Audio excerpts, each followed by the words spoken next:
Tudo bem, meus queridos? Pastor Brandão, mais uma semana de estudo bíblico e um tema muito interessante que estamos dando continuidade essa semana, parte 2, cujo tema é os pecados contra o Espírito Santo. Mais uma vez, os pecados contra o Espírito Santo. O texto básico para o nosso estudo está em Mateus 12, verso 31, quando Jesus ele vai falar assim: por isso vos declaro, todo pecado e blasfêmia serão perdoados aos homens, mas a blasfêmia contra o Espírito Santo não será perdoada. Então, hoje eu vou resumir em duas perguntas. O que acontece quando um cristão peca?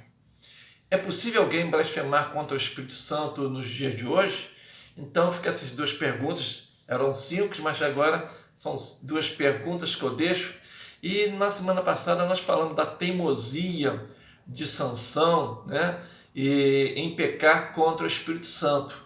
Né? Um juiz, Sansão foi levantado como juiz, e ali ele foi enfrentar ali os filisteus, né? Aquele povo lá, e então ele, em determinado momento, ele se afasta do Espírito Santo, ele toma suas decisões próprias, e ele então ele se afasta das orientações do Espírito Santo, ele peca contra o Espírito Santo, e o Espírito Santo se retirou de Sansão. Está em Juízes 16, verso 20. Falamos de outro personagem, do rei Saul, né? Rei Saul, primeiro rei de Israel, muito orgulhoso, muito vaidoso, persistiu na desobediência, e o Espírito Santo do Senhor se retirou dele. Está em 1 Samuel 16, 14, que diz assim: e o Espírito do Senhor se retirou de Saul, e o assombrava um espírito mau da parte do Senhor.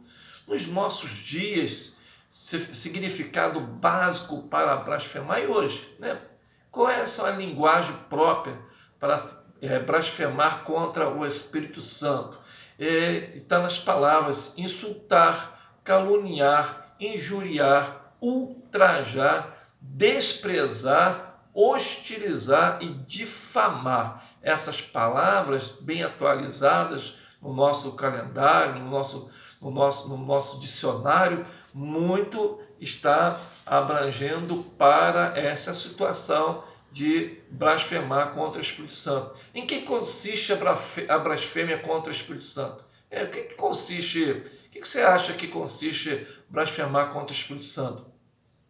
Lembra ali de Mateus 12, 24, ali os fariseus e os escribas, eles atribuíam a Satanás o poder que Jesus tinha para expulsar demônios. Eles diziam nesse texto de Mateus 12, 24, eles falavam assim: este não expele os demônios senão pelo poder de Belzebu, maioral dos demônios. Olha, eles atribuíam a Belzebu, né, a autoridade para expulsar demônios. E nós falamos sobre isso, né, que coisa triste esse pensamento, né? E atribuir a Satanás algo que foi realizado pelo Espírito Santo, isso é uma interpretação deste pecado, né? É uma interpretação deste pecado, que atribuir a Satanás algo que foi realizado pelo Espírito Santo.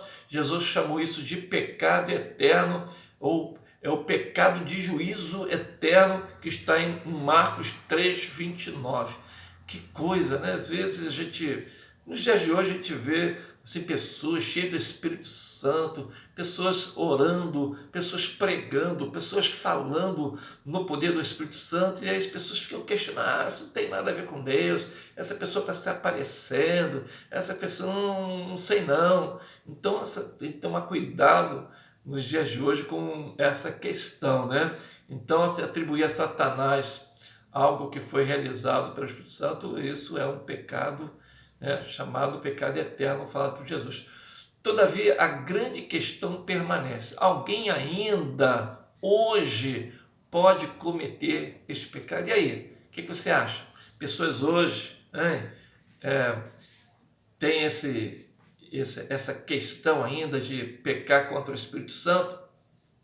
Nos tempos de Jesus, Os milagres eram o testemunho do Espírito Santo em Cristo Jesus. O testemunho do Pai, o testemunho do Espírito Santo estava sobre a pessoa de Jesus em suas obras. Não é isso? Então, assim como Jesus fazia suas obras ali, ele mesmo falou, olha, as obras que eu faço é a mesma do meu Pai.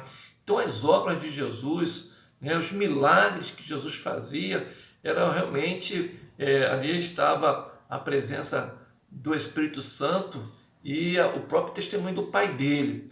E em 1 João, assim, aliás, antes eu quero falar que precisamos despertar em nós que este pecado não nos exclua de viver na presença de Deus e de sua misericórdia e graça. A gente tem que tomar cuidado para que nós não sejamos excluídos, né, da presença de Deus, da sua misericórdia e da sua graça. Irmãos, tem muita gente que já não tem uma experiência com a graça, com a misericórdia de Deus sobre as suas vidas. Você tem o Espírito Santo sobre a sua vida, o poder do Espírito Santo já esteve ou está sobre você. 1 João 5,16, depois você lê 1 João 5,16, diz que a apostasia, abandonar a fé, se rebelar contra Deus e sua vontade, rejeitar Jesus Cristo, que é a vida, não terá outra consequência senão a morte. Oh, meu Deus do céu, tem tanta gente que está levando o nome de Jesus em vão, tem tanta gente que já não tem mais prazer nas obras de Jesus, tem muita gente que não tem mais prazer de ter comunhão com o Espírito Santo, tem muita gente que já não valoriza o trabalho da igreja, não valoriza o trabalho do seu pastor, talvez não valoriza o trabalho de um irmão, de uma oração, de um bom testemunho, e isso tem sido muito preocupante nos dias de hoje. Em nossos dias, temos vários motivos e exemplos de pecados contra o Espírito Santo. E eu gosto muito desse texto do apóstolo Paulo, ali falando aos irmãos de Éfeso, no verso 25 ou 30, o apóstolo Paulo ele nos adverte para justamente evitar este pecado que causam tristeza ao Espírito Santo.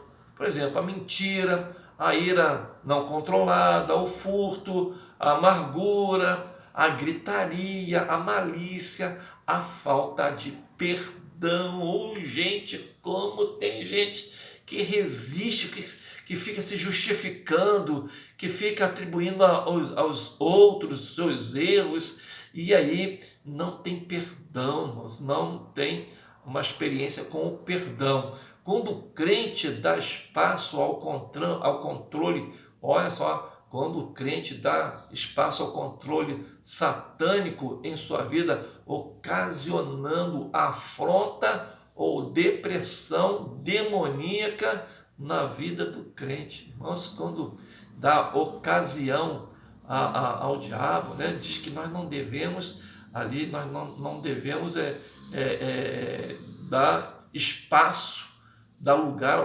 ao diabo, né? Não dar lugar ao diabo para ele se manifestar e agir através de nós. Isso é muito perigoso, né? Então, cuidado com isso. Pecamos também com as nossas intenções, irmãos, nossos pensamentos, e isto abafa o Espírito Santo, ele sufoca o Espírito Santo, é como jogar água gelada sobre o Espírito Santo, irmãos. Às vezes nós desanimamos, entristecemos o Espírito Santo com as nossas intenções, com os nossos pensamentos. Quando nós não queremos colaborar com os nossos pensamentos, com as nossas intenções, nós verdadeiramente afastamos de nós o Espírito Santo. Depreciar, desvalorizar, criticar, cometer atos que rebaixam os trabalhos dos outros, sufocam a ação do Espírito Santo em nós. Cuidado, muitas vezes o Espírito Santo pode estar agindo em pessoas e em situações diferentes que estamos acostumados a ver. Às vezes, irmãos, né, pessoas, uma mensagem, um testemunho, uma oração que é falada, que está sobre nós. Então, às vezes, nós temos nos assustamos às vezes, não é isso? E que Deus abençoando, o Espírito Santo falando ali, então às vezes a gente questiona, criticamos, desvalorizamos alguém que esteja fazendo. Então, vamos ter cuidado para não pecar contra o Espírito Santo. Saibam que o Espírito Santo tem prazer em derramar o seu poder e grandes bênçãos sobre nós. Lembra, Jesus prometeu que rios de águas vivas estariam fluindo do nosso coração. João 7, 38 e 39. Irmãos, desmiuça essa palavra, vivam essa palavra, comente essa palavra. Irmãos, que hoje, domingo, segunda e terça-feira, nós só vamos comentar sobre esses duas partes que fala sobre os pecados contra o Espírito Santo. Que Deus abençoe você. Toma cuidado pelo que fala, pelo que pensa, pelas atitudes.